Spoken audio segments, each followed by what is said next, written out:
자우분들과 함께 교제할까요? 샬롬 하고 인사하겠습니다. 샬롬. 네.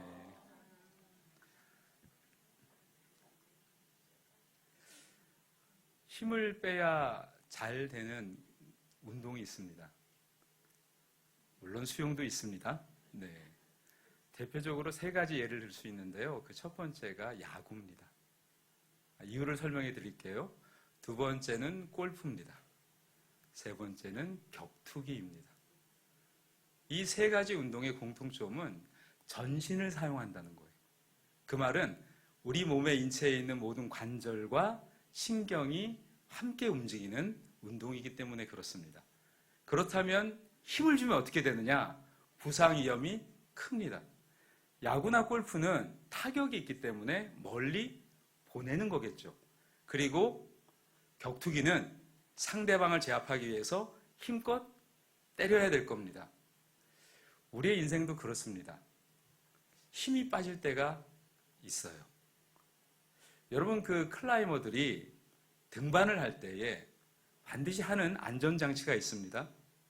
오르다 보면 손가락에 힘이 빠질 때가 있을까요? 없을까요? 있죠. 그때를 위해서 안전핀에 로프를 견고하게 맵니다. 그리고 혹시 오르다가 손가락에 힘이 빠지면 어떻게 할까요? 안 떨어지려고 안간힘을 쓸까요? 확실하게 손을 놔버려요. 같이 할까요? 떨어질 때는 확실하게. 성도가 언제 은혜를 받느냐? 여러분들, 확실하게 무너질 때, 확실하게 여러분의 힘이 다 빠졌을 때 주께서 일하시는 것을 보게 됩니다. 그런데 그게 우리가 좀 못마땅해요. 왜? 그래도 내가 좀 힘이 있을 때, 내가 좀 움직일 때, 내가 뭔가 할 수 있을 때 뭐가 좀 돼야 누가 드러날까요? 주어가 여러분이 되시면 목적이 바뀌어요. 그러면 동사의 행위가 달라집니다. 그래서 여러분, 창세기부터 말라기까지 성경을 보시면 가장 많이 나오는 단어, 한 단어 한번 유추해 보실래요? 하나님이 제일 많이 나옵니다. 그러면 이 말은 무엇을 의미할까요? 저와 여러분들이 힘을 쓰고 애를 쓰고 붙들고 뭔가 매달리면 되기는 됩니다. 그런데 목적어가 바뀌어요. 그게 뭘까요? 이스라엘 공동체가 남유다를 기준했을 때 주전 586년 멸망했습니다. 그리고 다시 성전과 최후의 성벽이 재건될 때까지 150년이 걸렸어요. 그리고 성전 완공까지는 대략 70년 정도를 잡습니다. 왜 하나님이 이 긴 세월 동안에 두 왕국, 여러분이 알고 있는 바벨론과 페르시아, 이 두 왕국을 관통하며 하나님이 이스라엘 공동체 성전을 짓게 하셨을까요? 자, 질문 들어갑니다. 속으로 답하셔도 됩니다. 1번, 하나님은 멋진 성전의 매료를 느끼시는 분이다. 성전이 화려할수록 하나님의 영광도 화려하다. 일까요? 다 해당 없습니다. 성전의 존재 목적은 이건 같이 하셔도 돼요. 하나님의 임재다. 성전이 있는 이유는 하나님의 임재예요. 남유다가 멸망하는 그 마지막 순간까지 제사를 드렸을까요? 안 드렸을까요? 아이러니하게 제사를 너무 열심히 드려서 제사의 본질을 잃었고, 제물을 너무 열심히 바쳐서 제물의 본질을 잃었고, 선지자들이 말씀을 너무 잘 전해서 말씀의 본질을 놓친 게 유대 공동체의 구약의 역사입니다. 그렇다면 신약에 와서 우리가 확인한 게 하나 있어요. 성전이 누구였죠? 예수님이 자신을 뭐라고 말씀하셨습니까? 내가 성전이다. 그때 유대인들이 듣고 어떤 반응을 일으켰을까요? 같이 하겠습니다. 난리도 아니야. 난리가 났어. 왜 당신이 성전이냐? 우리가 46년 동안 지었던 제 세 번째 성전, 헤롯 성전을 네가 사흘 만에 짓는다고? 그리고 예수님의 마지막 십자가 형틀의 죄명이 뭡니까? 신성 모독이었습니다. 이 사람들이 뭘 놓쳤을까요? 성전이 왜 있어야 되는지, 성전이 무엇 때문에 필요한지 그 이유와 그 원인을 상실한 거예요. 헤롯 성전은 46년 동안 지어졌고요. 세 번째 지어진 성전이에요. 그리고 두 번째 지어진 여러분이 알고 있는 스룹바벨 성전, 그건 70년 정도가 걸렸습니다. 그 이전에 가장 찬란했던, 아마 이스라엘 역사, 우리가 이스라엘 민족이라면 그 당시를 회고하며 와, 그때 잘 나갔다, 어마어마했어, 대단했지, 이때를 추억한다면 언제였을까요? 바로 솔로몬의 성전이죠. 그 당시 다윗 왕조는요, 다윗 왕일 때 조공을 받았어요. 여러분, 누가 여러분에게 깍듯이 90도로 절하고, 아이고 대표님, 아이고 사장님, 아이고 이러면 여러분 기분이 좋아요, 안 좋아요? 좋죠. 누가 나를 인정해주고 누가 나를 존대해주면 어깨가 으쓱해요. 그런데 꽂아놓은 보릿자루처럼 왔어, 이러면 여러분 마음이, 일본 말인가요? 모르겠는데 삔또가 상해요, 안 상해요? 삔또가 상해요. 괜히 승질이 나고요, 괜히 억하심정이 생겨요. 누군가 나를 인정해주면 힘이 나죠. 유대 역사에 가장 찬연했던 역사가 솔로몬 전 때였어요. 다윗과 솔로몬 때가 가장 큰 전성기였습니다. 그 중에 가장 핵심이 뭐예요? 성전이에요. 찬란하게 빛나는 황금으로 둘러있고, 예배의 모든 제의에 들어가는 기물들이 번쩍번쩍입니다. 그리고 수문장, 문 앞에 서 있는 호위병들이 어때요? 멋지잖아요. 그런데 여러분, 두 번째 지어졌던 이 스룹바벨 성전은 어땠을까요? 자, 고레스라는 왕이 이사야 45장 1절부터 5절에 보면 하나님이 들어서셨어요. 많은 사람들이 고레스가 구원받았을까요? 받지 않았을까요? 묻는다면 뭐라고 여러분 답하시겠어요?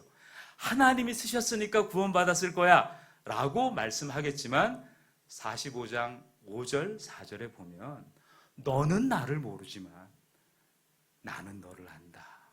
그럼 고레스가 하나님을 알았다는 거예요? 몰랐다는 거예요? 몰랐어요. 하나님이 세상의 권세를 쓰실 때에는 하나님의 백성을 위해 쓰십니다. 여러분 때문에 쓰시는 거예요. 이 나라의 모든 지도자, 세상의 권력자들은 누구 때문에 있어요? 여러분 때문에 있는데 여기서 한 단계 더 나가셔야 돼. 누구 때문에 있어요? 하나님의 영광을 드러내기 위해서 하나님이 쓰시는 거예요.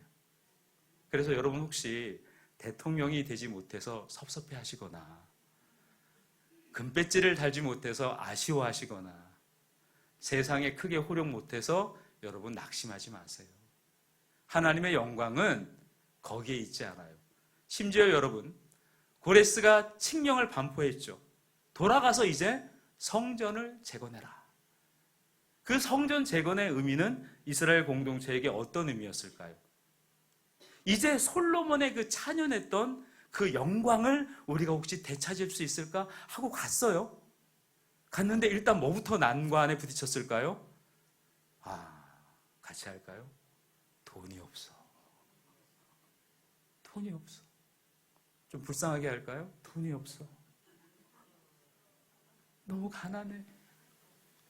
너무 힘이 없어. 이게 유대 공동체, 다시 바벨론에서 이 예루살렘으로 복귀한 공동체의 현실이었어요. 그리고 거기에 남아있는 사람들은 누가 남아있었을까요? 바벨론이 그들을 유배시킬 때에 잘나고 똑똑하고 훌륭한 사람들은 다 들어갔습니다. 그 중에 여러분들이 잘 알고 있는 누구도 있어요? 다니엘도 있잖아요. 그럼 남아있는 사람들은 누굴까요? 남유다의 마지막 임금이라고 하죠. 시드기야가 목리를 부렸어요. 한번 국가를 다시 복원해보자. 우리로 본다면 애국 투쟁을 했는데 결과는 처참했습니다. 시드기야의 두 눈이 뽑혔고 놋사슬에 매어서 끌려갔어요. 어디로? 바벨론으로. 그리고 자신이 보는 눈앞에서 자녀들이 학살당했어요. 그리고 더 독하게 그 땅에 남아있는 아이와 청년과 미래 세대를 잔혹하게 죽였습니다. 그럼 누가 남아있을까요? 그 땅에. 자, 힘없는 사람들이 그냥 세트로 모여있는 땅이에요. 그러니 소망이 있을 리 만무하잖아요. 자, 그곳에 하나님 보내신 거예요. 성전을 재건하라고. 처음에는 열심 좀 냈어요. 그래도 바벨론 강가에서 눈물 뚝뚝 흘리면서 예루살렘을 향해서 언제 우리가 고향으로 돌아갈까? 이랬던 사람들이 하나님이 어쨌든 보내셨어요. 그래서 그들은 때로 생각하고 고민하고, 야, 이번에 가면 우리 정말 멋지게 성전을 재건하자. 다시는 우리가 성전이 무너진 일을 겪지 말자. 그러고 딱 갔는데 맞이하는 현실은 뭐예요? 성벽은 하나도 남아있지 않고 성전은 회파되어 있고, 그리고 뭐가 없다고요? 돈이 없어. 여러분, 과거 유대인들도 여러분과 똑같아요. 먹는 게 없으면 배고팠고요. 돈이 없으면 가오가 안 살아요. 전문 용어로 가오라고 해요. 가오다시라고 하잖아요. 있어야 뭐가 다. 부모님들도 나이가 들면 그런 얘기를 하시더라고요. 나이 들면 돈 있어야 돼. 그래야 자식들이 무시를 안 해. 이 말에 동의를 하시든 안 하시든 그것은 일반론이고, 일반론, 성경은 다르게 이야기합니다. 오후에 다루겠지만 두 번째 메시지로 힘없는 사람들의 역사가 구약의 역사예요. 하나님은 그들을 들어 쓰셨을까요? 쓰지 않으셨을까요? 그러면 여러분 오늘 힘이 어디서 나오세요? 여러분이 가진 경험에서 나오세요? 여러분이 가지고 있는 힘에서 나오세요? 그렇지 않다면 여러분들은 복받은 분들이세요. 다시 한번 말씀드리겠습니다. 복받은 분들이세요. 그래서 여러분 인생을 사시다가 힘이 탁 빠질 때가 있잖아요.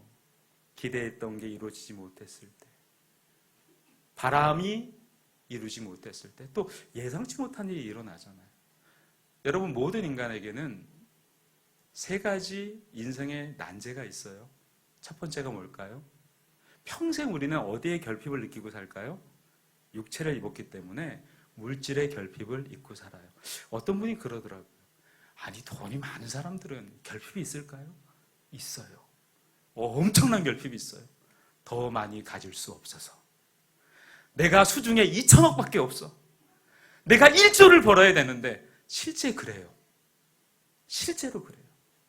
1조를 못 가져서 잠이 안 와. 근데 여러분 얼마나 감사해요. 통장에 그냥 몇십만 원만 있어도 아이고 좋다. 몇백 있으면 우와. 몇천 있으면 든든해. 아니, 아닌 분들이 많으신가 봐요.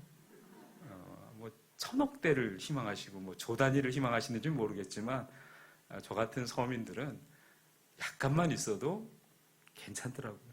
아니, 우리 이웃들 만나고 우리 형제자매들 만나서 커피 한 잔 같이 나눌 수 있고 따뜻한 밥 한 끼 한번 내가 섬길 수 있으면 여러분 행복한 거 아니에요? 그게 행복이에요. 천억 가진 사람이 1조를 갖지 못해서 밤잠을 설치고 같이 할까요? 애쓴다. 그분들이 애를 써서 한국 경제가 돌아간다고들 하나 그렇지 않아요. 바로 여러분들이 하루하루를 하나님의 은혜로 살아가니 이 민족이 돌아가고 세상이 돌아가는 줄 믿으시길 축복합니다. 두 번째는 뭐냐면 질병이에요. 여러분, 힘있게 살아가다가 병이 찾아오면 인생은 순간 멈춰요. 그렇지 않나요? 2014년도에 한국 전체 암 한우가 150만 정도로 추정을 했고 고대에 계신 한 교수님이 암 한우의 날을 지정하셨어요. 당신도 암을 겪었기 때문에. 그 모임에 초대를 받아갔는데 그때 이제 많은 분들이 이런 얘기를 하시더라고요. 그 당시 얘기입니다. 벌써 10년이 넘은 얘기니까. 암을 앓고 났더니 사람들의 시선이 달라지더라. 옛날같이 활발하게 살아갈 수 없을 거다. 그게 어디서부터 어려움이 오냐? 직장에서부터. 사회생활에서부터 제약이 오더라. 그래서 실질적 통계를 내보니까 암을 겪고 나서 회복하는 과정이 길수록 경제적 어려움을 많이 겪더라. 그래서 함께 고민했던 내용이 회복된 암환우들의 삶의 자립을 어떻게 도울까?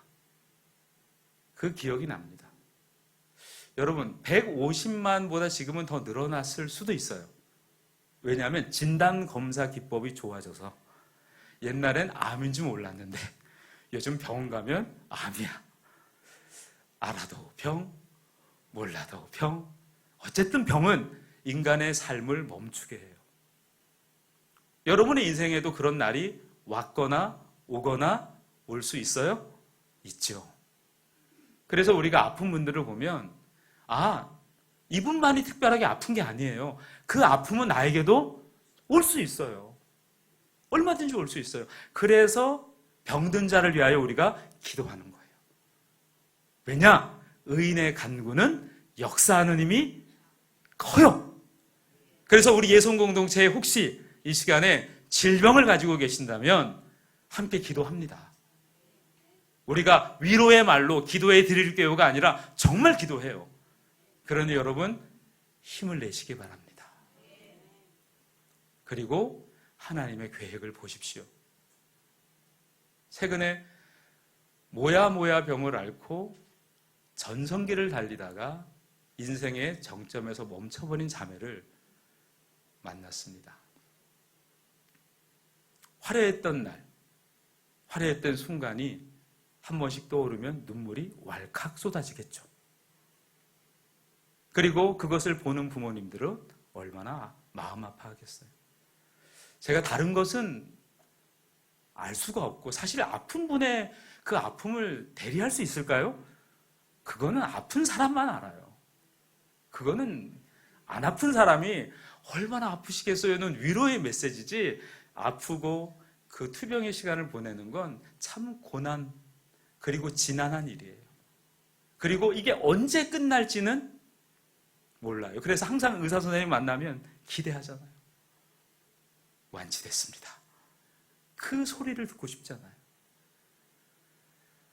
제가 이 얘기를 했어요. 예수님 믿는 것과 안 믿는 것의 차이를 제가 알려드릴게요.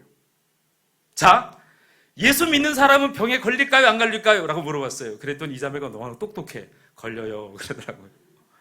여러분, 예수 믿으면 병 안 걸려요? 예수 믿으면 사업 안 망해요? 망할 수도 있어요. 망하지만은 않아요. 병에 걸릴 수도 있어요. 이 말은 일반적인 상황에 우리는 다 노출돼 있어요. 그 예수 믿는다고 해서 물론 하나님의 계획이 있기 때문에 여러분들을 지켜보호하시지만, 아니 건강한 식습관도 아니고 건강한 삶의 습관도 아니고 하루 종일 스트레스 받고 맨날 누구를 미워하고 증오하고 싫어하는데 병이 와요 안 와요? 안 오면 비정상이잖아요. 하루에 2갑 3갑 담배를 피고 하루가 멀다 하고 술을 마시면 병이 와요 안 와요? 목사가 돼서 좋은 게 하나 있더라고요. 술 담배를 안 하니까 노화가 더뎌. 그건 확실해요. 그건 확실해. 지금도 간혹 만나면 저를 그래도 젊게 봐줘요. 감사하죠. 주님의 은혜입니다. 한량없는 은혜입니다. 그래서 그리스도인이 됐다는 것은 영육간에 큰 이익이 있는 거죠. 실제로 80% 넘는 사람들의 암의 발병 이유는 통계를 내보니 술과 담배의 일상이었다. 그래서 많은 분들이 교회에 오면 할 수 있는 게 많이 없어요. 술도 못 먹고 담배도 못 피고 뭔 재미로 살아요? 같이 하겠습니다. 예수 믿는 재미로 산다. 술, 담배 먹는다고 뭐가 즐거워요? 담배 피면 뇌가 속아요. 아무 문제 없는 것처럼. 술을 마시면 뇌가 속아요. 아무 문제가 없는 것처럼. 그러나 연기가 사라지고 숙취가 해소되면 문제가 더 커져요. 그래서 더 먹고 더 마시는 거예요. 저와 여러분들이 일상을 살면서 기독교인으로서 우리가 상당한 신앙에 힘이 있는 이유는 병이 안 걸려서가 아니에요. 제가 그 자매님에게 그랬어요. 우리가 다른 게 하나 있어요. 우리는 범사에 그의 뜻과 계획이 있어요. 우리가 아파도 하나님 계획이 있고, 안 아파도 하나님 계획이 있고, 명태를 당해도 하나님 계획이 있고, 내가 직접 사표를 내도 하나님 계획이 있고, 미취업 중인 청년들에게 희망을 던집니다. 백수여도 하나님 계획이 있습니다. 하나님 계획이 있어요. 이건 누구에게 허락된 은혜예요? 하나님 자녀에게 허락된 은혜예요. 여러분, 유대 공동체가 잘 나갈 때가 있었어요. 또 아이러니하게 악한 왕들이 통치할 때 이스라엘 공동체가 잘 나갔을까요? 못 나갔을까요? 잘 나갔어요. 여러분 혹 생각하기를 선왕이 생기면 어려움이 없을 것 같은데 그렇지 않아요. 오히려 선왕이 생겼는데 어려움을 겪기도 해요. 여러분, 난 예수 잘 믿고 나는 정말 열심히 교회 섬겼고 복음을 사랑했는데 하나님 왜 나에게 이런 어려움이 있어요? 왜 남들보다 나는 많이 받지 못했고, 왜 남들보다 나는 많이 유명하지 못하고, 왜 남들보다 나는 많은 것을 나는 소유하지 못했을까요? 라고 묻지 마세요. 같이 할까요? 내 믿음이 족하다. 불만이니? 라고 하나님 말씀 안 하세요. 하나님의 은혜가 그렇게 우리에게 완전한 거예요. 제가 오늘 설교를 작성하고 나서 이 설교문에 가장 많이 등장하는 단어가 뭘까 하고 제가 조사를 했더니 53회에 걸쳐서 압도적으로 많이 나오는 단어가 하나님이에요. 기분이 좋더라고요. 여러분, 하나님이 여러분의 주어가 되시기를 축복합니다. 그래야 여러분이 목적어가 돼요. 그래야 주님이 우리를 위하시는 거예요. 그래야 동사가 움직이는 거예요. 그래야 여러분들이 힘을 쓰지 않고 힘을 빼는, 그리고 심지어는 힘이 없는데 하나님이 일하시는. 특별히 우리 예손교회는 30%에 해당하는 분들이 시니어들이에요. 시니어들에게 간혹 만나면 두 가지 공통점이 있으세요. 이 나이에 제가 뭘 하겠습니까? 겸손하시죠? 이 나이에 제가 뭐 하겠어요? 참 겸손해요. 두 번째가 뭐예요? 그냥 이대로 살래요. 그냥 이대로 쭉 갈래요. 이제 106세가 된 김영석 교수님, 그분도 지금 꿈이 있어요. 여러분에게 헛된 꿈을 꾸라는 게 아닙니다. 하나님이 여러분의 기도를 들으십니다. 몸을 많이 못 쓰고 행동 반경이 적으면 하나님이 특별히 더 그 기도에 응답하세요. 그래서 저는 우리 예손의 30%의 시니어들을 교회의 11조다 이렇게 정의를 내렸고요. 그리고 뿌리다. 뿌리 그러니까 생각나는 이사야 6장에 등장하는 단어가 하나 있어요. 그루터기예요. 이 그루터기를 많은 사람들이 미래세대라고 착각을 하시는데 고목이에요, 고목. 쓸모없어서 배임을 당한 거야. 근데 놀랍죠? 그 밑둥에서, 그 잘려진 곳에서 뭐가 나요? 싹이 나요. 그 싹을 네체르라는 히브리어로 표현을 해요. 이게 나중에 나사렛이라는 단어가 돼요. 나사렛 예수가 모든 인류를 구원한 것처럼 이 자리에 계신 시니어들을 통해서 이 지역과 민족과 세계가 복음화될 줄 믿습니다. 자, 이 정도 되면 우리 예손의 시니어는 어느 정도의 시니어죠? 네체르의 시니어예요. 여린 순 같고 아무 힘이 없어 보이는데 능력의 힘이 큰 것이 누구로부터 옵니까? 하나님으로부터 와서 성령이 나를 통해 역사하셔서 여러분의 모든 삶의 자리마다 다음 세대가 움틀 줄 믿습니다. 눈물이 뭘까요? 사랑의 씨앗이라고 말씀드리고 싶어요. 눈물 참 좋은 거예요. 눈물 참 좋은 거예요. 첫 번째는 눈물은 일단 안구를 정화시켜요. 특히 안구 건조증 계신 분들 눈물 흘리면 좋아집니다. 하나님의 은혜를 생각하고 나의 현실을 생각하면 낙담되기도 하고 내가 이거밖에 안 되나? 그러면서 처음엔 어떤 눈물이 나와요? 애달픈 자기 연민의 눈물이 울컥 나와. 울어본 분만 손들지 마십시오. 자기 연민의 눈물이 울컥 나오고 나다가 믿음이 우리에겐 있어요. 성령이 우리 안에 내주하고 계세요. 하나님이 눈물을 흘리고 우리가 센치해져 있을 때 성령께서 말할 수 없는 탄식으로 정신 차려라! 내가 너를 위해 간구한다. 그때 우리에게 힘이 싹 생기면서 어떤 눈물이 나와요? 하나님, 내가 불신앙을 했네요. 내가 하나님이 함께 하신 것을 모르고 쓸데없는 눈물을 흘렸네요 하고 더 눈물이 나와. 그때 눈물은 패배감의 눈물이 아니에요. 원인 있는 하나님의 은혜의 역사 속에서 흘리는 눈물이 되는 거예요. 그 눈물이 지나고 나면 어떤 눈물이 나올까요?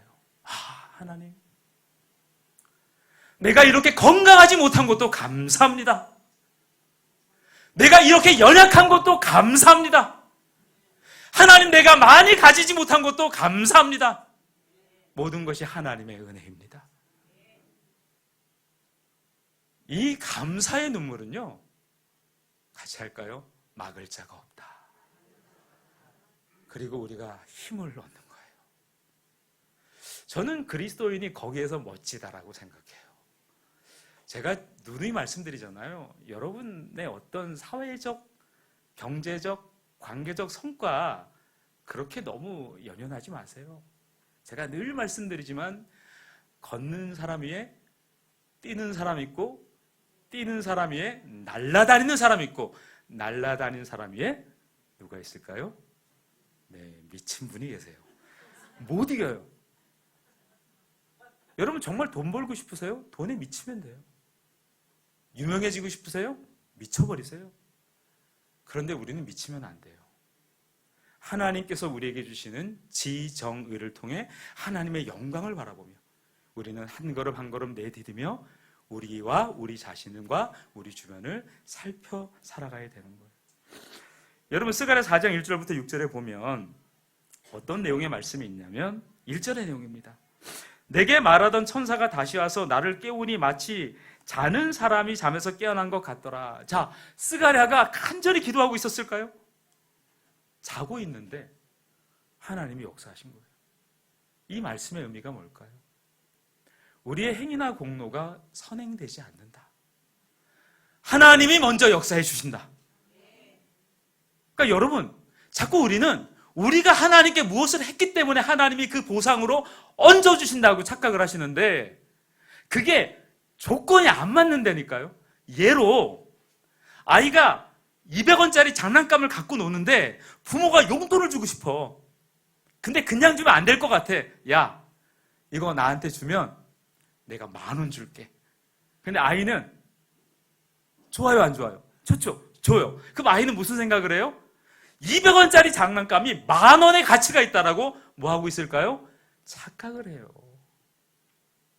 저와 여러분이 어떤 자격과 조건으로서 하나님께 반응했기 때문에 하나님이 주시는 게 아니라 하나님이 주셨기 때문에 우리가 살아가는 겁니다.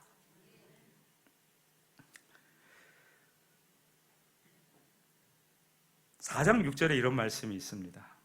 만군의 여호와께서 말씀하시되 이는 힘으로 되지 아니하며 능력으로 되지 아니하고, 이 말씀 많이 암송하고 여러분들이 사랑하는 말씀일 거예요. 참 든든하죠. 근데 많은 분들은 성령을 하나의 능력, 어떤 힘으로 이해하시는데 그렇지 않아요. 하나님의 전인적 인격입니다. 그래서 성령이 임한 사람의 공통점이 뭐예요? 하나님과 아주 인격적인 교제를 해요. 무엇으로? 말씀으로. 무엇으로? 기도로. 그래서 하나님의 성품을 닮아가요. 근데 닮다 보니 우리가 그 성품대로 살아가요, 못 살아가요? 못 살아가니까 좌절하죠. 넘어져요. 그때 하나님 보좌 우편에서 우리의 모든 죄악을 대속하신 그리스도의 구원의 은혜, 복음이 붙들어지는 거예요. 그래서 들어가도 복을 받고 나가도 복을 받고 자빠져도 복을 받고 실패도 복을 받고, 같이 하겠습니다. 복천지다. 신천지에 빠지면 멸망의 길로 가지만 저와 여러분들은 복천지에 살아가는 거예요. 하나님의 자녀이기 때문에. 여러분, 스룹바벨이 누군지 아세요? 여호야긴이라는, 아마 유대 역사 가운데, 남유다 역사 가운데 마지막 두 번째 왕이에요. 그의 손자예요. 근데 몰락한 가문의 손자라는 것은 흔히 말하는 근거 없는, 족보 없는 사람인 거예요. 그런데 하나님이 스룹바벨을 사용하시잖아요. 그랬더니 여러분, 족보 없는 나를 쓰실 수 있겠구나 해서 혹시 쓰시고 나면 여러분 착각하지 마세요. 쓰임받은 곳에 빨리 내려오셔야 돼요. 거기 잡고 있다 보면 나중에 메시아까지 가요. 감람나무를 읽다가 그 감람나무가 난 줄 착각을 해. 그게 신천지 이만이고요, JMS 정명서이고 모든 이단이 그래요. 하나님이 쓰시거든, 아이고 하나님 감사합니다. 그리고 하나님이 이제 다 썼어 그러면 좀 내려갈까요? 내려갈게요. 이러면 돼요. 영광을 누구에게 돌리면 돼요? 하나님께 돌리면 돼요. 그래서 우리가 하나님이 나를 사용하신다는 것 자체가 감사한 거지, 그게 상급이지, 쓰임받아서 이렇게 됐어요 가면, 만약에 1000억을 본 사람이 1억 번 사람 얘기를 들으면 감동을 받을까요? 명함 못 내밀죠. 근데 우리가 감사한 것은 그 성과와 열매가 아니라 하나님이 나를 썼다는 거예요. 나 같은 죄인을 들어 사용하셨다는 거예요. 그 시간에 행복한 거예요. 그러니까 키 시니어분들에게 제가 권면해 드립니다. 마지막 숨이 끊어지는 그날까지 사용당하십시오. 하나님 지겹도록 사용해 주십시오. 그냥 내 숨이 할 때까지 하나님 들어 사용해 주십시오. 그럼 하나님이 분명히 위로하시고 힘주실 겁니다. 7절에 14장 10절입니다. 10절에 이런 내용이 있어요. 작은 일의 날이라고 멸시하는 자가 누구냐? 사람들이 스룹바벨의 손에 다림줄이 있음을 보고 기뻐하리라. 이 다림줄은요, 이 성전의 벽체를 세울 때에 그 기준이 되는, 그러니까 잘 세워져 있느냐를 보는 거죠. 근데 여러분, 성벽이 높았을까요? 낮았을까요? 성전의 벽체가. 서두에도 말씀드렸잖아요. 뭐가 없다고요? 돈이 없어. 그러니까 벽체를 많이 못 세우는 거예요. 그러니까 예루살렘 원래 성전을 생각할 때는 어마무시하게 큰데, 지금 두 번째 스룹바벨 성전을 지을 때는, 그러니까 쉽게 말하면 이만한 높이 한 5m의 성벽을 보다가, 성전의 벽체를 보다가 이게 40cm 정도 되는 걸 보고 있는 거예요. 그럼 마음이 어때요? 낙심이 되잖아요. 그러지 말라는 거예요. 다림줄이 있다는 것만 봐라. 하나님이 너를 쓰고 있다는 것만 봐라. 얼마나 많이, 얼마나 넓게, 얼마나 강력하게는 중요하지 않다. 너를 지금 쓰고 있는 게 중요해. 그 말은 하나님의 임재가 중요하다는 거예요. 시편 118편 22절에 이렇게 말씀하고 있습니다. 건축자가 버린 돌이 집 모퉁이의 머릿돌이 되었나니. 우리 4장 7절에, 자, 우리가 모든 성전을 건축하고 나서 마지막 위에 얹는 게 머릿돌이에요. 그러면 그 머릿돌을 내놓을 때에 무리가 뭐라고 외쳤어요? 같이 하겠습니다. 은총. 은총. 왜 은총이라는 단어를 썼을까요? 은총의 신약적 확장의 의미는 선물이에요. 그러니까 내가 한 거예요. 하나님의 선물, 하나님의 선물. 다 누구에게 영광을 돌린 거예요? 하나님께 영광을 돌려드린 거예요. 여러분, 그렇게 걸어가시기를 축복합니다. 자, 그렇다면 14절에 이르되 이는 기름 부음 받은 자 둘이니 온 세상의 주 앞에 서 있는 자니라 하더라. 하나님께서 왕과 제사장의 두 계열은 혼용하지 않았어요. 철저하게 분리시켰어요. 왜 그러는지 오후에 말씀드릴게요. 왕은 신약에 와서 이해를 했습니다. 모든 죄와 사망의 권세를 멸한 그리스도의 권능임을 깨달았어요. 그리고 제사장은 우리가 깨달았어요. 성전된 자신을 헐어 이제 완전한 영원한 성전을 누가 지으셨어요? 그리스도가 지으신 거예요. 이건 사람이 관여하지 못하도록 한 거예요. 혼용하지 못하도록. 왜일까요? 그건 하나님의 고유의 사역이에요. 자, 이 말은 뭘 의미할까요? 여러분은 주님의 교회인 줄 믿습니까? 여러분은 주님의 교회예요. 그 주님의 교회가 이제 주님의 은혜로 세워져 가는데 누가 세우시나는 거예요. 같이 하겠습니다. 하나님이 세우시는 교회다. 여러분은 교회입니다. 주님의 교회예요. 그 교회가 모여서 예손이라는 울타리와 공동체를 만들었고, 그리고 이 지역사회를 여러분들은 복음의 빛으로 밝힐 줄 믿습니다. 그 빛의 밝힘은 뭐가 필요할까요? 과거 역사에 보면 기름이 필요한데, 그 기름은 신약에 와서 이해를 했어요. 성령이시구나. 여러분, 성령이 여러분을 붙들어 주시면 여러분을 들어 쓰시는 거예요. 같이 하겠습니다. 하나님이 먼저 깨우시니 우리는 웁니다. 하나님이 산을 낮추시니 우리는 꿈꿉니다. 하나님이 머릿돌을 내놓으시니 우리는 은총을 외칩니다. 내 이름이 뭐냐? 큰 산 보고 얘기한 거예요. 여러분 인생에 난제가 있으십니까? 그 이름이 뭐예요? 물어보십시오. 권력입니까? 질병입니까? 가난입니까? 아니면 관계의 어려움입니까? 주님께서 이렇게 약속해 주셨어요.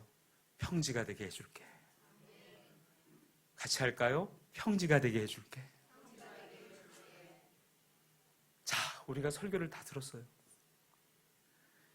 이 설교가 우리 삶 속에서 계속 이어져 가는 것은 성령께서 역사해 주셔야 돼요. 그래야 저와 여러분이 이 말씀의 울림대로 살아가는 거예요. 여러분, 이번 한 주도 이 말씀을 붙들고 오직 나의 영으로, 오직 성경으로 여러분 충만하시기를 축복합니다.